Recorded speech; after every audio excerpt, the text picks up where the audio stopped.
see me. What up, what up, what up? Welcome to Two Dudes and a Mexican. I'm your host, Peter Soprano. To my right, the resident Mexican, David Quinones. And we are back in the basement for Conference Championship Sunday. Basement. Lots of topics. We've gone through for a week and we got a bunch of topics to talk to you about. So much that we're actually going to split this into two shows. That's how long it's going to be. First show, we're going to talk about all the off-the-field crap that happened in baseball and all the coaching hirings and Luke Kuechly and all that stuff. And then the second show, we'll get to you with all the games and predictions and all that. But we want to start off with one of the biggest stories of the week. It's been crazy in baseball this whole week. And most of it seems to be, obviously, it centers around the Houston Astros, where they're stealing signs and using the electronics with the camera in center field and everything.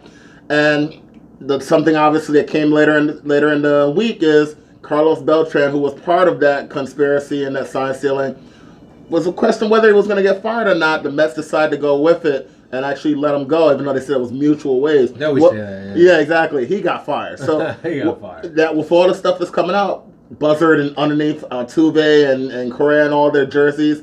One, what do you think about this sign stealing stuff? And two, did the Mets do the right thing in firing Beltran? I mean, listen, everybody's talked about this sign stealing stuff. The word in baseball is, every team does it, but not every team uses, obviously cameras, electronic devices.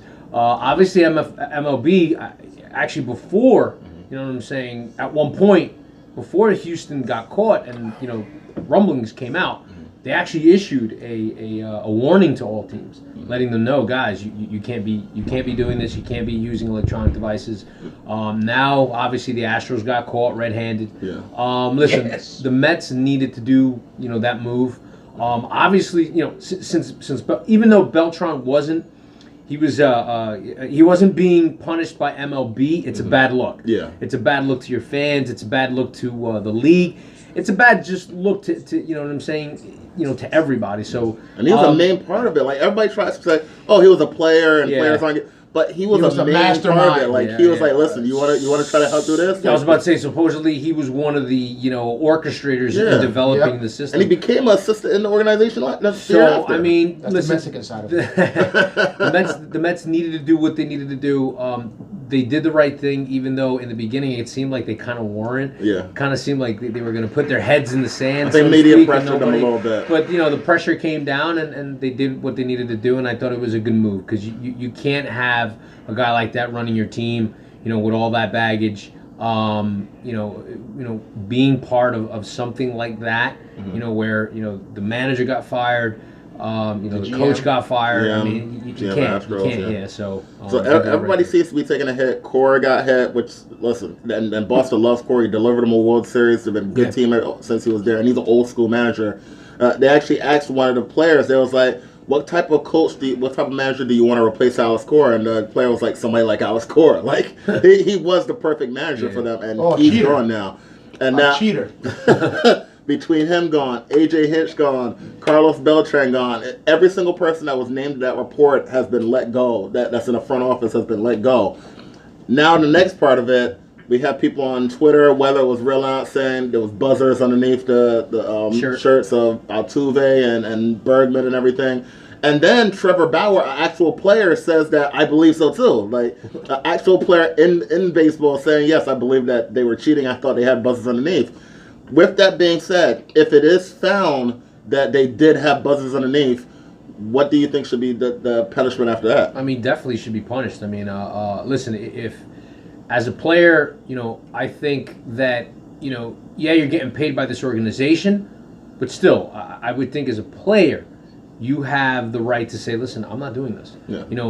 If we're all in a team and you guys want to, wear these buzzards, I think I would at least tell management and say, listen, I think this is cheating. I don't need this. I don't need this unfair advantage.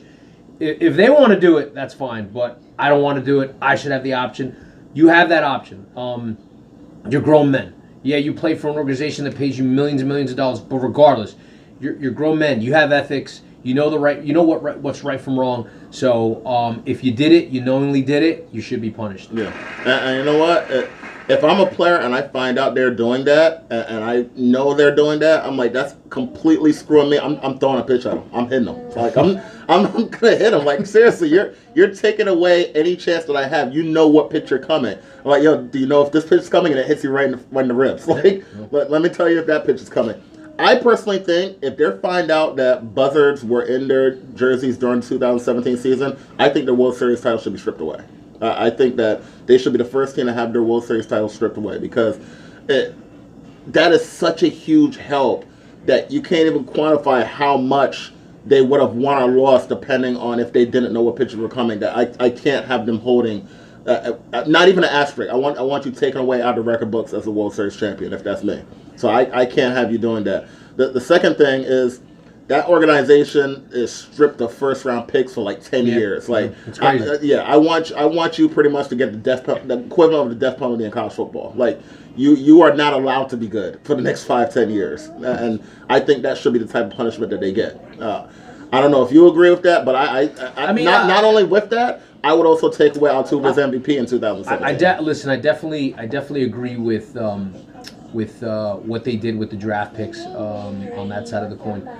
Stripping a championship, I think that's overreaching just because you don't. All right, yes, you did have a fair advantage in winning these games, but if you take that out of the equation, you don't know what happens. You don't know if they still win. You don't know if they still beat the Yankees. You don't know if they. We don't know, and we won't ever know. Yeah. So but you can take away a championship, in the record books. You can do that. You can put an asterisk or whatever the hell.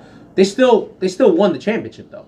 I mean, but that's your punishment for everybody cheating, knows. though. You know what I'm saying? So that's from cheating. I mean, that's you can do whatever you want in terms of again, putting in a book, taking it out of a book, putting an asterisk. You can do whatever you want, in terms of that. But everybody knows, they still went out and they won it unfairly. Yes, I mean, if it all comes out, if they get true evidence that shows that yes, they did cheat. You know what I'm saying? When they went on that championship run, they did cheat. Last year when you know what I'm saying, when they made it to the World Series, even though they didn't win. So if you can find hard evidence, okay, they're going to be shamed. They're going to be shamed for a long time.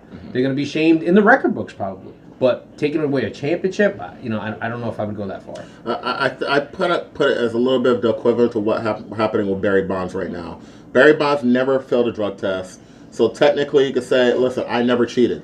But we all know he took something. It's in the report. That's been proven he did take something, whether he knew it or not. He cheated. And because of that, he will never get into the Hall of Fame, ever. Like, something that he's never failed, and because of that, he will never get into the Hall of Fame. I kind of look at it like that. Like, technically, we don't know if they would have won or lost, but this is your punishment for cheating. Gotcha. So that's why I will say, I can't have you represent the sport as the best team in the league this year if people are going to look at you as cheaters. And just like Barry Bonds, I already think obviously his reputation has been tainted because of all the information that came out where, he probably did, most probably did cheat, but he still hit those home runs. Yeah. So he's still, in the record books. People know that, he broke that record. Yeah. So, people will always know that, even though it's tainted, but people will always know that. There are pictures of him as a twig when he was younger. True. And he was a good player. He was a great player. But he decided to use the steroids, the cream and clear or whatever,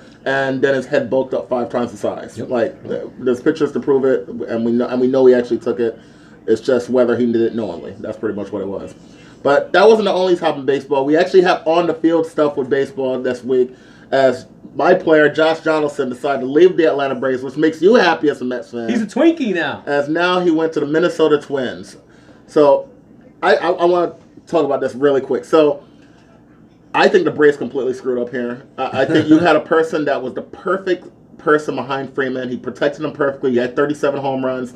His OPS is over 900. He's the perfect protection, and that's why Freddie Freeman had one of the best years of his career, because he had ultimate protection behind him. Now, because you're not willing to pay one extra year, in a year where, and I was probably going to have DH in like 2-3 years. Like, I know we don't like it, but they're probably going to have a DH in like 2-3 years. And I've talked to people in organizations, they actually expect it to happen. So teams are actually planning already for the DH to be in the NL in 2022.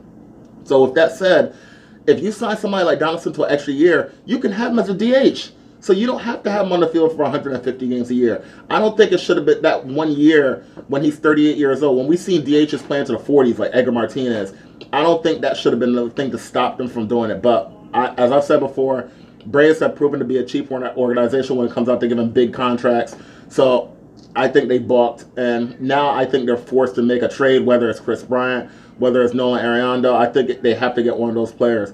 What is your take on that situation? I mean, listen, I'm going to be honest with you. Yeah, as a Met fan, I am happy because, listen, it just goes back to that old saying: if it ain't broke, don't fix it. Yeah. You had a team that went far, into the playoffs, who could have quite possibly made it to the World Series. They're championship ready for the next 2 years. I mean, yes. So if it ain't broke, don't fix it. Bring him back. Bring him back. Give him, what I'm saying, the money that he wants to. I mean, I highly doubt they could have, at least matched, or maybe even just enticed him a little bit to come back. Yeah.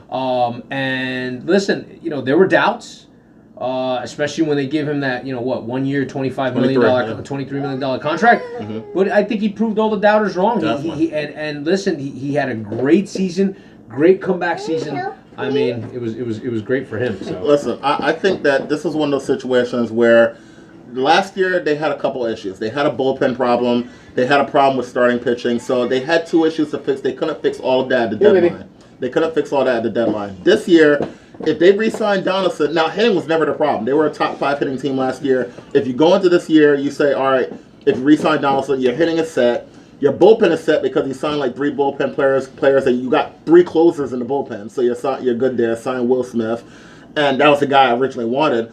And now, at the deadline, if you need a starting pitcher, you can go and get them because you're filled with prospects. So I thought they were completely set up. Now, you have the situation where you have to probably trade people to get somebody to replace Donaldson. Yeah. Then you're going to have to trade people again at the deadline to get more. You're going to clear out your farm system. Now, they do have a lot of people to trade a lot of top prospects. But now you go from being a top prospect organization where you can get whoever you want to now you're going to be middle of the pack, if not middle third of the pack. So is that a situation where you're just costing yourself because you didn't want to give 1 year of extra money? Twins end up giving 4-year deal, 5th-year option. The 5th-year option was an $8 million buyout. So in all, it's pretty essentially it's a 4-year deal, $100 million. I thought they should have been able to give that to him. Definitely. I think they should have been able to match that. Yes. Or even just a little bit better. And that's the thing. They didn't even have to match it because he wanted to stay in Atlanta. It's crazy. If they had given him 96, he probably would have stayed. That's nuts. But the problem is they didn't want to give him a fourth year. They gave him 3 years, whether it was $25 million a year, which is more than 23, but it's only $75 million. You're going to take 100 over 75. Mm-hmm. So that was their biggest issue. Once again, they come up short with trying to pay their players and keep their players. We'll see if they make a trade to get Chris Bryant. We have to see if he's going to have 1 year or 2 year left, or we'll see if they'll give up the prospects to get Arenado out of Colorado. But with that said, now we got to talk some football.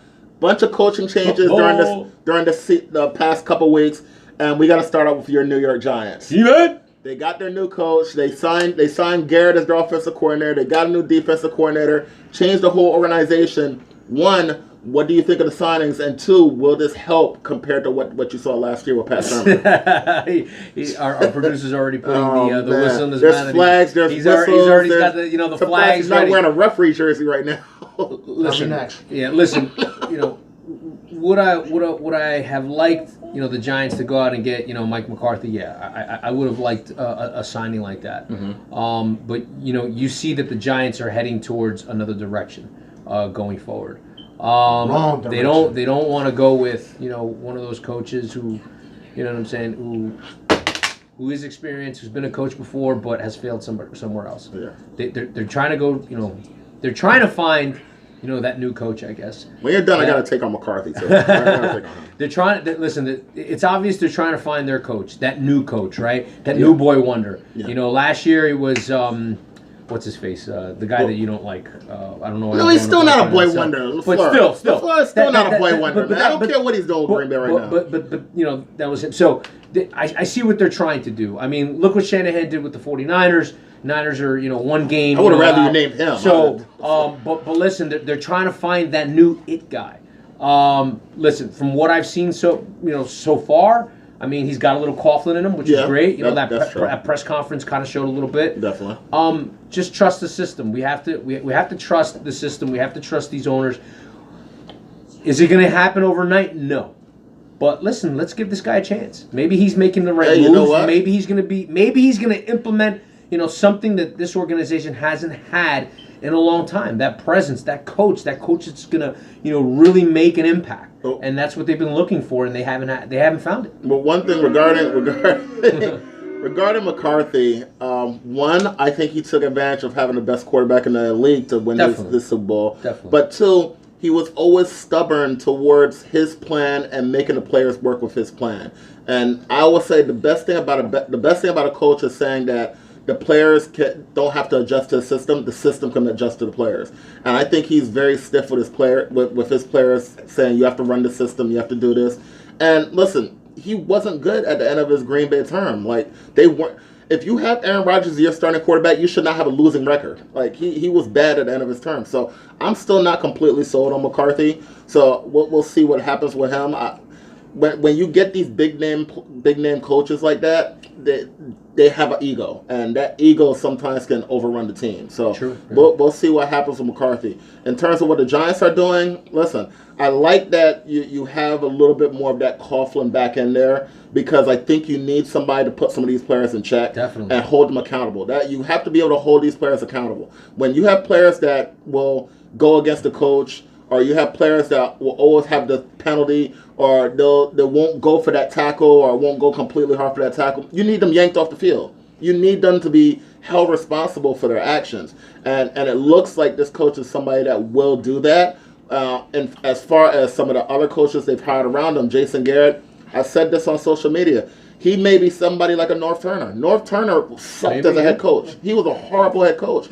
But he was good. What? I'm talking about North Turner, But listen, he was a very, very good offensive coordinator and for many teams. So I think that this is a chance for him to show that, listen, I'm still a good offensive coordinator. They're two very different things between an offensive coordinator and head coach. And people don't realize that. They think, oh, you're a head coach, you just call the plays and you're fine. No, you're not offensive coordinator. You can only spend probably 10-15% of your time with the offense, 10-15% of your time with the defense. The rest of the time, you have to coach men. You have to coach them as a team. You have to motivate them, keep them accountable. You have to keep everything in line, tell your coaches what to do, game plan. You have to do all those things.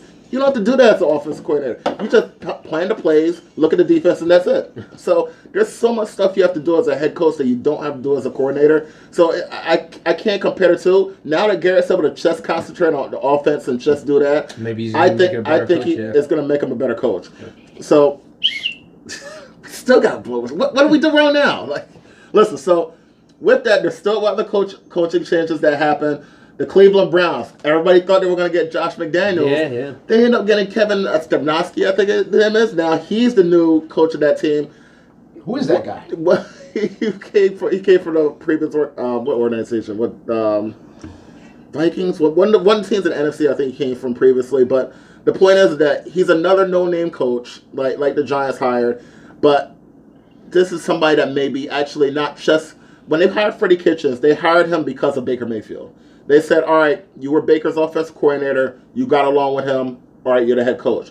And then he realized all the things he was responsible for, like I was just talking about. It was too much. He wasn't ready to be a head coach. They say this guy is ready to be a head coach, so it's actually a legit head coach hiring. What do you think about this move? I mean, listen, they needed to obviously make that move. Listen, again, I think this one's like a 50-50 because, again, you're right about one thing. When you're hiring these coaches, some of them want to run the offense. But these coaches need to understand it's easier said than done. Mm-hmm. Because if you're running an offense, remember, you're not just running an offense, you're running a whole team as well. Yeah. Can you be able to multitask and take on those two big tasks? Sometimes, listen, head coaches will come in and they'll get their offensive coordinator. They'll get the defensive coordinator. They'll get those special teams. And they have their coaches in place that they know they don't have to worry about, those sections of the team. They can run the team like a boss, pretty much, and say, okay, I'm gonna sit back, I'm gonna run this team, I'm gonna keep an eye on everything, but all my leaders, all my generals in essence are in place. I don't have to worry about it. So again, I think this is a 50-50 thing. They're trying to again find that new coach that new it person. Mm-hmm. Let's see if it works. I mean, I don't know if it's going to work or not. So and I don't know much about this guy. And I messed up his name, Stefanski. That's his name, but he is from Minnesota. He's a Minnesota offense coordinator. So no one cares. So hey, he had to deal with Kirk Cousins. So Minnesota didn't even belong in the playoffs. So with that said, we got one more new coach to talk about. You brought him up earlier, McCarthy with the Dallas Cowboys. What do you think about that hiring? I mean, listen, they needed to make a splash, right? So the Cowboys do is make splashes. And it's funny how, the unwritten rule is, you don't make an announcement right when, you know what I'm saying, when these playoff games are happening, and all of a sudden, everybody's doing it. What does he do? You know what I'm saying? Jerry Jones, I'm not surprised. He makes that announcement, boom, when, everybody's supposed to be talking about the playoffs, and now everybody's talking about the Cowboys. Yeah. Their new signing. So, I mean, listen, is it a good signing? I think so. Just because of his reputation, what he did in Green Bay. I do agree with Pete. He did have his pupil star, you know what I'm saying, in Aaron Rodgers, who Dak Prescott and Aaron Rodgers. Definitely two different, quarterbacks.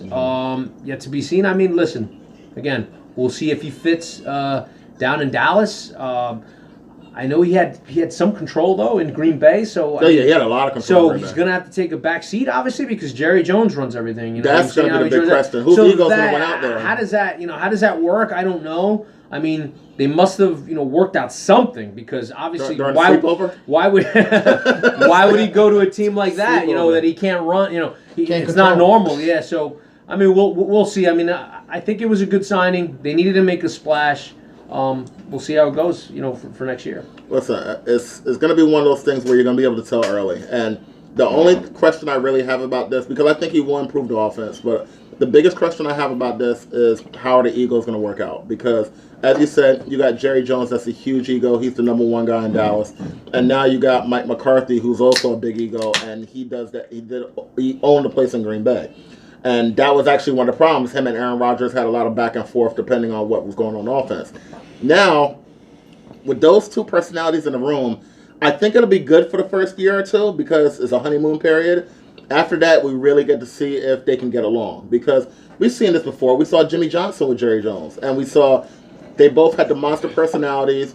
Jimmy created a Super Bowl winning team, and then it was too much, and they had to let him go. Crazy. That was crazy. It's amazing. You have to let your Super Bowl coach, or just because you can't get along with him. Like that's the type of personality Jerry Jones is. So I don't think this will be a long relationship. I think it may last out the 4 or 5 years, and it'll probably end. And hopefully for them, they want to win a Super Bowl in the next 2 years. We'll see if it happens. I don't think it will, but that's pretty much all they have to live by. No, it's not. That's Dallas. Hype team always. That's what we got to do. So hype team, hype coach. Is yeah, that where we're going with this? But listen, what year is the Cowboys not hyped? They're hyped every year. Every year. So it's just going to happen. But the funny thing is that you talked earlier about, listen, it's not going to happen overnight. The two teams that are playing in the NFC Championship game today both had losing records last year. That's crazy. Yeah. So it can turn around. I guess so. If you get the right coach in there and you get the right 1 or 2 signings and draft picks, you can turn the team around immediately. We saw years ago when the Rams went from like a 4-win team to the Super Bowl and win the Super Bowl the following year. It can happen. What do you do with Prescott? What do you think he will do with Prescott? Do you think they'll keep him? Of course, 2 more years. I think they'll keep him. No, they have to keep him. Well, if they sign him, they're gonna have to sign him to a long-term deal. There's no quarterback that's a young quarterback that's gonna sign like a 2 or 3 year deal. It's gonna be at least like 6 years. Or they're gonna work together. I don't know. We'll see. The coach and I think they'll work well. I think him and Coach will work well. The problem I have is between the coach and the owner. But I think Prescott's young enough that he'll listen to McCarthy. If he was a little bit older, 30 years old, Russell Wilson, Cam Newton, then you may have some conflict because they've been in the league, they've been MVP, everything. But Prescott hasn't done that yet. He's still a young kid. So you say he's trash? I'm not saying he's trash. But he's come at me, Dallas. he's in the top 10 to not top 10, maybe top 15 range. Top 15. He's a top 15 quarterback, so he's not a bum, and you can win with a top 15 quarterback, but you just got to have the pieces around him to work, and we'll see if McCarthy can make those pieces work. I still say Dallas need some receivers that would jump for the ball. As you see all this past playoff I tell you, season. Some of them didn't jump for it. Amari were just being Cooper, lazy. the Cowboys are saying what Amari Cooper is. He's somebody that can show flashes, but he's not consistent. No. That's what they're showing. And that's what the Raiders saw, and that's the reason why the Raiders traded him. Gallup's looking good. Though. Let's be real. Yeah, I'm so good. He's still a young player. He's so good. Young, Let's be real. Prescott put the ball there for these receivers to catch. They just didn't bother catching it. And they needed a new offense coordinator because they need to run the ball more. Like that's what the reason why they were got good. a beast like Zeke. Yeah, the reason why they were good because they ran the ball with Zeke all the time and did play action. That was it. And they stopped doing that this year. I don't know if because maybe they got too much confidence in Dak. Maybe. But they went away from the breadwinner. And when you have a good. How much they paying? $1 billion. They got to be a run first team. When you have somebody like that and you want to win, you know running backs aren't going to last 7-8 years anymore. They're going to use 5 years. You got to run him down the ground. You got to give him 350 touches, that's it. And the same thing with the Giants with Barkley. Now, when they started losing, you got to scale back because you don't want to wear him down. Yeah, but definitely. When you have a chance to win, you got to give him 30 touches. Like you can't just say, "Oh, we're gonna give him 15 carries and 5 catches." No, you got to give it to him a lot. Like he's your best player, especially since you did trade Odell, so he's now the center of the offense. Everybody knows that. You got to find ways to get on the ball. Yep. So we'll see if that Garrett will be able to get him the ball. That marriage. Yeah. So we'll make it through that. Honeymoon stage and then be okay. One other off the field topic with football today. Not today, but this week. Luke Kuechly decides to retire at the age of 28 years old. Yeah, young. Following in the steps of people like Patrick Willis, Andrew Luck, and now it seems now. Do you think something like this is going to happen more and more, or do you think these are just rare occurrences? No, definitely. I think it definitely is going to happen more and more because there's a lot more studies out there. There's a lot more information about concussions and. I'm saying these players after they leave football, what I'm saying, how they're kind of, just withering away, their bodies. This is very familiar with Andrew Luck because Andrew Luck kind of said the same thing. He was, it's the game he loves, it's the game that he's played, as a kid, but he just can't play it anymore. He can't play it like he wants to. It sounded the same thing like with Kuechly. Like he said that he can't play it anymore. He physically can't do it. And it hurts to hear somebody say that. Who plays at such a high level? Yeah, high level, and who's been one of the best at that position. For a long time. So I think it's definitely going to happen more and more. This game, as much as we love it as fans, and as entertaining it is, I mean, it's not for the human body. Obviously, it's brutal. Brutal game. Yeah, it's and we only talk about the big names. Yeah. We're not talking about the guys that may be an average player that retired, that decide to leave early. They can get jobs on football teams, whether they're a backup or a third string, but they just can't take it anymore. And we don't hear about the Tennessee quarterback from 10 years ago, Jake Locker. He decided to leave after 4 years. Yeah. Look, Megatron. He was still one of the best wide receivers, and he decided to walk away. So I mean, it's definitely happening more and more. I just think it's in the past. Yeah, and it's just and your body just goes through the pain. It's different like it was back in the day. I remember listening to Gio and Boom earlier this week or last week, and I remember Boomer saying don't mention him on the show. I remember him saying back then there wasn't a fucking tent that you would go to. No. There wasn't. It was just you were concussed, you went right back out there. Maybe sideline, for a player or two, and you just went right back out there. There was nothing like this. These studies and the tent and this and that. None of that stuff. Listen, the year that I covered the Super Bowl, I took Focal Ray Lewis. It was an event they had, and he was talking about concussions. He said he had over 100 concussions in his career. That's ridiculous. Jesus Christ. Over 100 concussions in his career. And it's just ridiculous. He said you would get the concussion, you have a concussion, but at that time you just shake it off and walk back out there. And that's the same thing. Again, Boomer said it, and now it's different. Now we're in a different age. You know what I'm saying? Where, again, the studies are out there. They're trying to protect players more. The NFL's trying to do different helmets, different heads, the helmets, all that stuff. So it's crazy. I think it's definitely going to happen more and more. The smaller names, the big names. I think so. I think it will. Unfortunately. And that's the thing. And I think the big part was Andrew Luck because, like you said, we've had people do it before, but Andrew Luck was a star quarterback in his prime. we all know. Who just came back. Yeah, we all know quarterback is a different. We all know quarterback is a different position. That's the star position. When you win, you get too much credit. When you lose, you get too much of the blame. Like the quarterback is the position that's talked about. So for him to walk away from the game at age 28 or 27, 29, something in that range, and you leave in the middle of your team about to make a playoff run because they were a good team if he comes back. Oh yeah, definitely. And they were a playoff team the year before when he was there, and you just walk away. It makes you think. You first immediately think of two things. One, like, wow, this actually happened. Like a star top 10, top 5 quarterback in the league just walked away from the game in the middle of his career. And two, you start thinking like, will he come back? Like maybe he needed a year off or two. Somebody like an Andrew Luck or somebody, whether it's Kuechly may not do it because the linebacker you're getting hit almost every play. But somebody like Andrew Luck, do you think maybe in a year or so he may come back? Because he loves the game. He obviously said that. Yeah, maybe. So. Maybe. I mean, is it good? Is it good if he comes back? Good for what? Good for the fans or good for him? Good for him. Good for him. I mean, I don't think so. Only time will tell. I mean, probably not because obviously you're going to get more punishment. You know what I'm saying? Yeah, his body's going to take more punishment. Again, maybe he fears he won't ever be the same again. I think that's the biggest thing. We've seen so many players that they have trouble speaking or they forget so much things because they can barely CTE walk and all these things that happen to you. And I think he sees that and says, I don't want to be that. Yeah. And I know Calvin Johnson specifically said that. He actually said that he used to smoke almost every day to get away from the pain. That's crazy. Like and it's crazy that they never caught him for that either.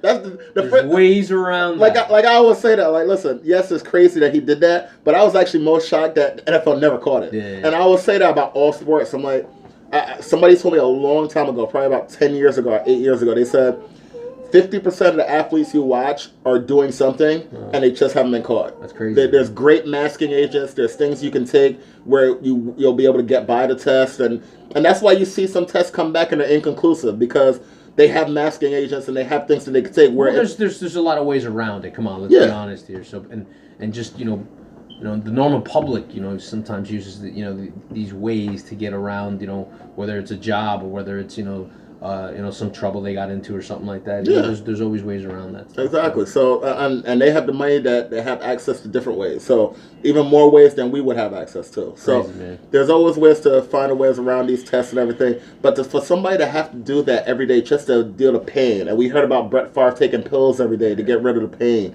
These players go through so much. They do. And we don't really appreciate it as much as we should. And I don't think that the owners and people that pay them appreciate it. This is why they make all the money, because they're putting their bodies on the line every single day. We don't know if they're going to get paralyzed. We don't know if they're going to die on the field. We don't know all these things that are going to happen while they're going through this. And we only see what happens during that 3 hours that we see them on TV. After that, we don't see anything that happens in their real life. So, listen, I salute Luke Kuechly for actually saying, listen, I can't do this anymore. I want to be able to walk 5 years from now, so I'm going to go away now. And I wish him the best on his retirement. I do too, man. So, with that said, this was the first part of our Two Dudes of Mexican Championship Sunday weekend. Championship Sunday. Next episode that we're going to come on in a couple minutes, we're going to talk about all the games.